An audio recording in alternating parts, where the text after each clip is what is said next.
curriculum vitae and just give us a brief synopsis of the difference you want to make in the new assignment given to you if you are confirmed by the Senate. The floor is yours. Thank you, Excellency. The President of the Senate and Chairman of the National Assembly, His Excellency Senator Goswill or Akpabio GCONE, the Deputy Senate President, His Excellency Senator Barau I. Jibrin.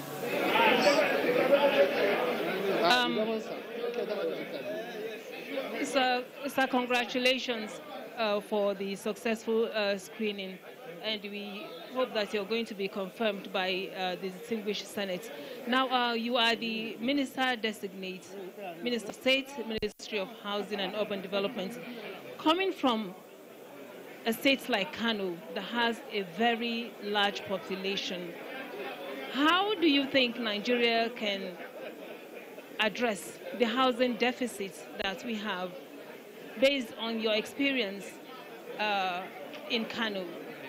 You know, as I said to the distinguished senators, I worked in Kano State Housing Corporation for some time, and we had a lot of programs we executed in Kano, and it goes well. But the issue of coming as a federal minister, I know that experience maybe work a little. So I need to, as I said to the August Senate, I need to take over and go through the handing over notes, see the level of implementation of the president's policy on housing. So whatever I'm going to tell you now, maybe it will be beating above the bush. So for somebody before going into office to say anything, from my own perspective, so I need to go take over and see whether the ideas I have will suit into the policies is being executed maybe for the past 2 years now. So this is my submission. All right, congratulations. Congratulations. Thank you. So we get back to chamber as the next ministerial nominee is being screened. That crisscross posting of students at that time strengthened national unity and exposed students to the different social configuration of the country. From 1973 to 1977, I completed Government Secondary School Gwaza and gained admission into School of Basic Studies, Abu Zaria. After having successfully passed the IGM examination, I was admitted to read political science in Abu Zaria. After graduation, I was posted to the old Imo State for my mandatory National Youth Service Corps. I was posted to Akwete, specifically Obehi Grammar School. Obehi, Azumini, Akwete, Asa, Umahia, Umudike. I'm still very, very familiar with the geography of that area. And that couldn't have happened but for that mechanism called NYSC.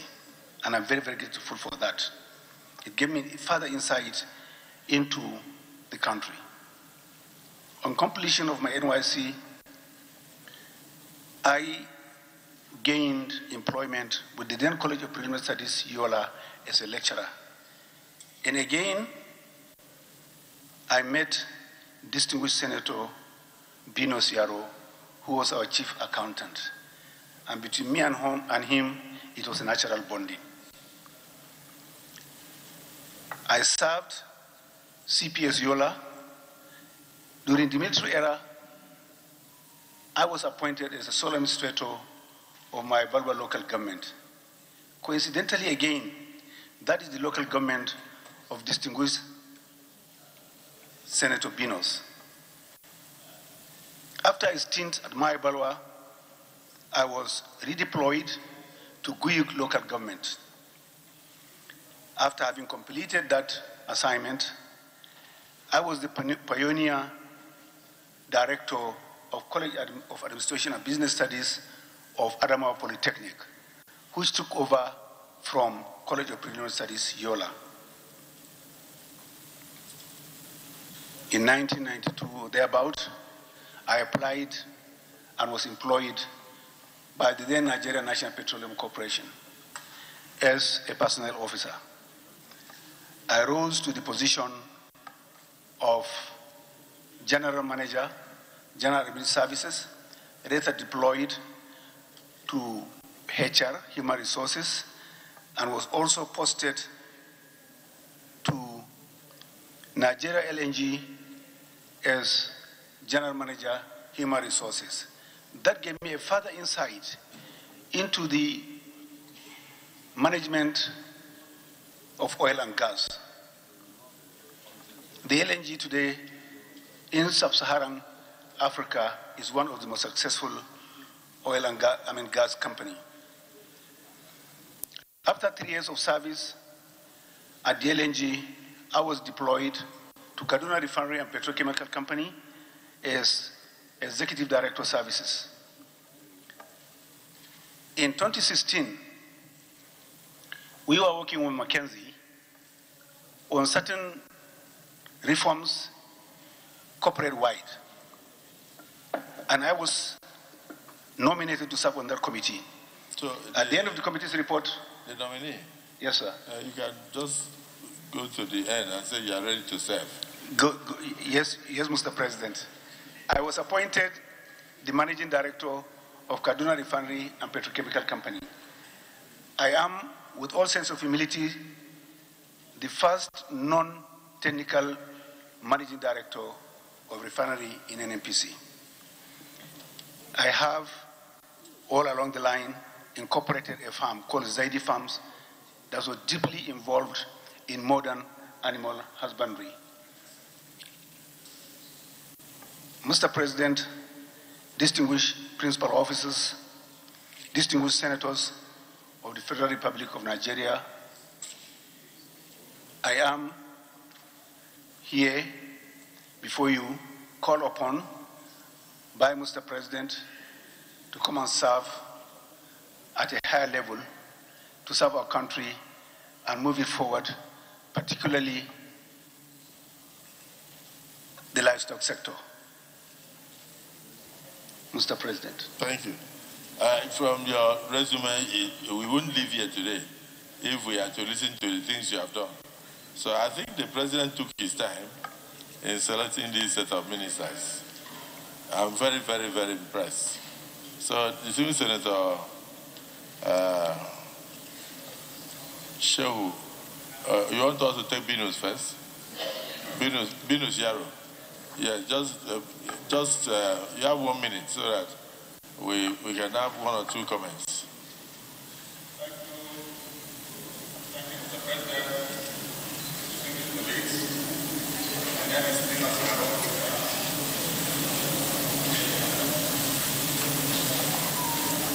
Okay. My name is Binus Yaro, representing Adamawa South. Mr. President, my distinguished colleagues, the nominee before you has already established his credentials, and he has shown that he is a well-considered voice by Mr. President. He has already told you that he has come a long way.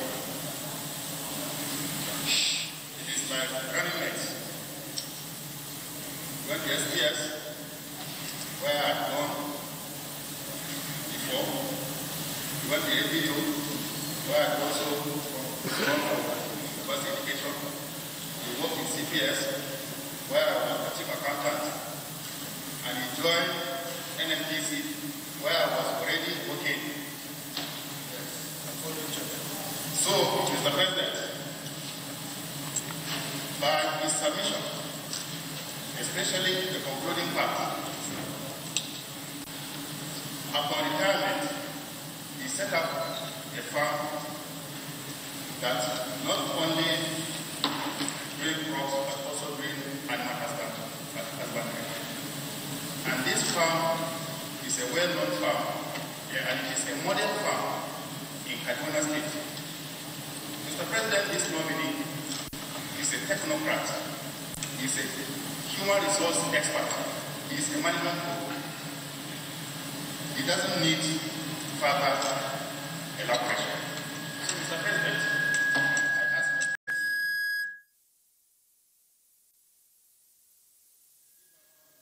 a vision, because he has shared the vision for the new office he's been appointed to. We've asked the senators for Adamawa State yesterday. So if he can just share that with us, and then we'll learn to think about the fact. Thank you. Reverend Amos Johanna, distinguished.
I want to use the voices of the people of Adamawa North and by extension Adamawa State to thank His Excellency the President of the Federal Republic of Nigeria for this very, very good choice to put the livestock industry in Nigeria on the very right pedestal.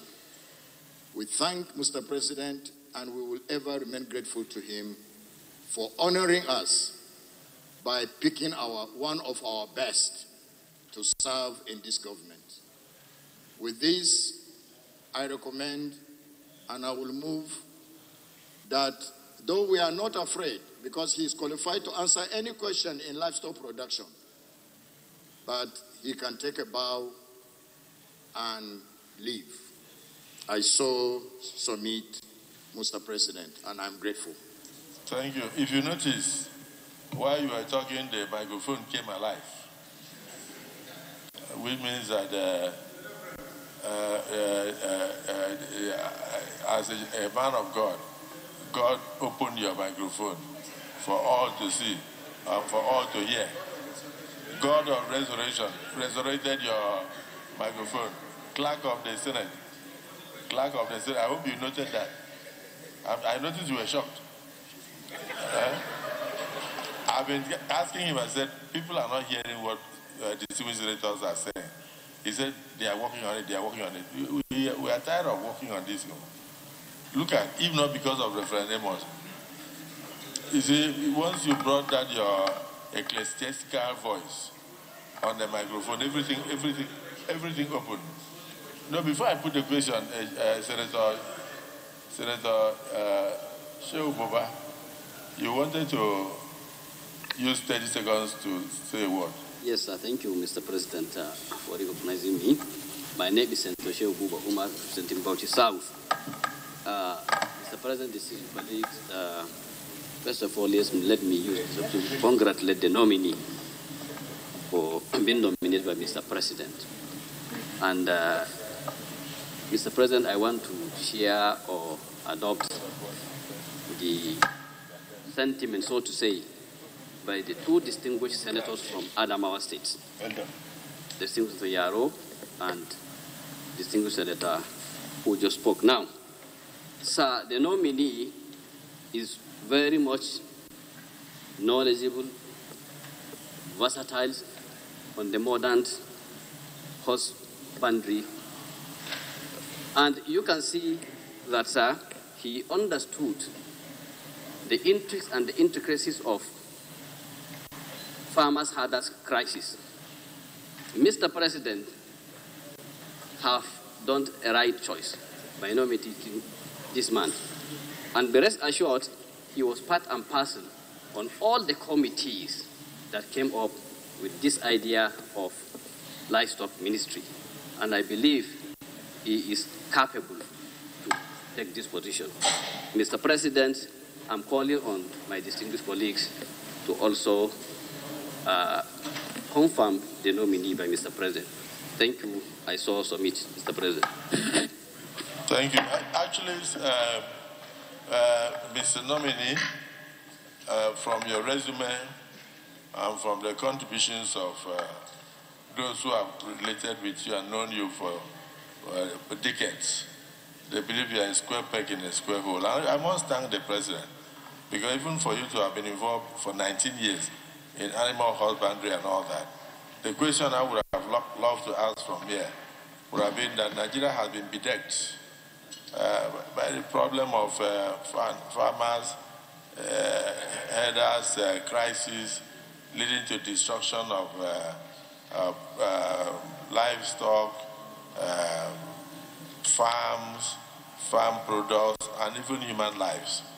Now that the President has decided to bring up this virgin ministry and to put it under your care because of your experience, can you just use 2-3 minutes to tell us what you think you will do to hit the ground running to bring all these issues to an end? Because with your appointment, I believe the people of Benue Plateau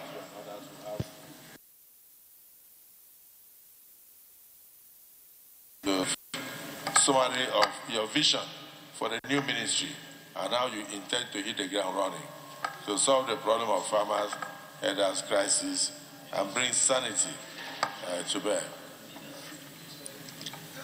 Thank you, Mr. Senate President and Chairman of the National Assembly. Mr. Senate President wants to know what steps and mechanism will the new ministry adopt in order to curb all the crises emanating from that sector. On the basis of the handover notes from the Ministry of Agriculture, from where this ministry has been carved out, the new ministry will intend to develop a database of all the infrastructure that are animal husbandry related. These are to say, all the grazing reserves in the country. We also want to know all the cattle routes that have been mapped out. We also want to know all the dams that are available. From there, we will bring to drill down and make sure in the immediate, those grazing reserves that have no legal encumbrances, that is to say that they have been gazetted, we analyze the situation. What is their holding capacity? Do they have sufficient grasses? Do they have sufficient water? Are there clinics, veterinary clinics, etc., etc.? To our understanding, herders movement, there's a push and pull factor. The push factor from the north is the absence of fodder and water. We believe that feed and water is livestock. You can have grass where there's no animals, but you can't have animals where there are no grasses. In the immediate, our intention is to incentivize all herders and other animal rearers to remain where there are grasses, and the ministry will intend to work with other critical stakeholders to make sure that this vision is realized. The next, distinguished senators, is to do massive sensitization. Sensitization is in the sense that we want to, it is a battle of the heart and mind, to know that the herders have a stock that has value. It's beyond cultural holding. It is a business. And as such, it is an investment. And it is more profitable if you sedentarize. We intend to encourage people by building those incentives across all those 417 grazing areas in the country to make sure that those areas are suitable and have sufficient grass and water to contain those animals, so that the incidences, the desire to move out, will be nipped in the bud. In this wise, we will require the support and solidarity of the National Assembly, the state governors, local government chairmen, and respective communities. These are the most important stakeholders. I believe these stakeholders, once we sit down and map out those lower-hanging fruits from the Presidential Committee on Reforms of Livestock, we will be able, in the no-distant future, to address the situation. Thank you, Mr. Senate President and Chairman of the National Assembly. Thank you so much. Senator Danduse, you said you have advice for the nominee before he takes a bow. Thank you, Mr. President, for giving me the opportunity to speak on this very important ministry. I am Senator Danduse Montaru Mohammed, representing Katsina South. I want to use this opportunity as a minister who is saddled with a very difficult task, because most of this criminality that is happening in Nigeria, you need to work as a minister to have a critical stakeholders meeting with the Fulani herdsmen that are moving from one part to another. Because if you look at the modern technology that is happening in most of the part of the world, especially I was in Netherlands, I have seen how they are partnering. I was in China, I have seen how they are doing. Because this incessant killings that is happening in Nigeria is uncalled for, and it is creating a lot of problems between different nationalities in Nigeria. Nigeria is blessed, so we have to use all mechanisms that are important to ensure that that movement is stopped and modern partnering is being embarked in this ministry so that it will stop, because the obsolete systems they are pursuing, that is what is causing most of these challenges in most of the part of the country, not in the south, not in also in the northern part of the country. My area, my zone, is one of the leading zones that even the British came and established a settlement. And if you can collaborate with NAFRI in Zaria alone, I believe modern partnering can be embraced to carry out a very good, sustainable animal production and a lot of animal development in terms of what you are. So, Mr. Minister, my respected colleagues, this is a very important, and it will reduce 75% of the criminality that is happening in this country. Thank you, Mr. President. So that is like an advice to you. Yes, sir. And that you should try and visit other climes. Yes, sir. Like he said, he has been to China, he has been to Singapore and other countries to see how livestock is managed. So we will expect you to do the same. Exactly, sir. It's a new ministry, and you are very well versed in it. but also take stock of what is happening in other countries. What is happening in the livestock industry directly impacts on the security of the nation. The killing of policemen, the killing of communities, the destruction of farmlands, and all sorts of things, he's saying 75% of those things will come to an end once you can get it right. It's going to be a difficult task for you, but we believe you are very well qualified for it. Is it the view of the Senate that this nominee be allowed to take a bow and go? Yeah. Those in support say aye. Aye. Those against say nay. The ayes have it. You may take a bow.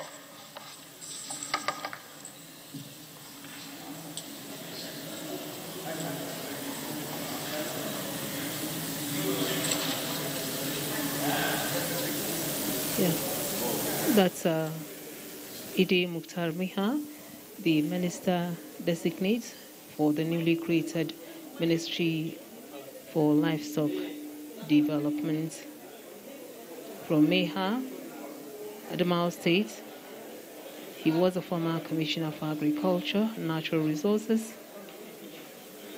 He also runs Zaidi Farms Limited in Kaduna, a farm that deals in modern livestock development. Many call his appointment as a round peg in a round hole. He's been asked to take a bow and go. He is the fifth on the list of ministerial nominees so far screened at this confirmation hearing inside the Red Chamber. There are 2 more people left to go. The next nominee is being admitted. That is Dr. Jumoke Uduole.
So thank you, sir, for joining us. Congratulations for the successful screening.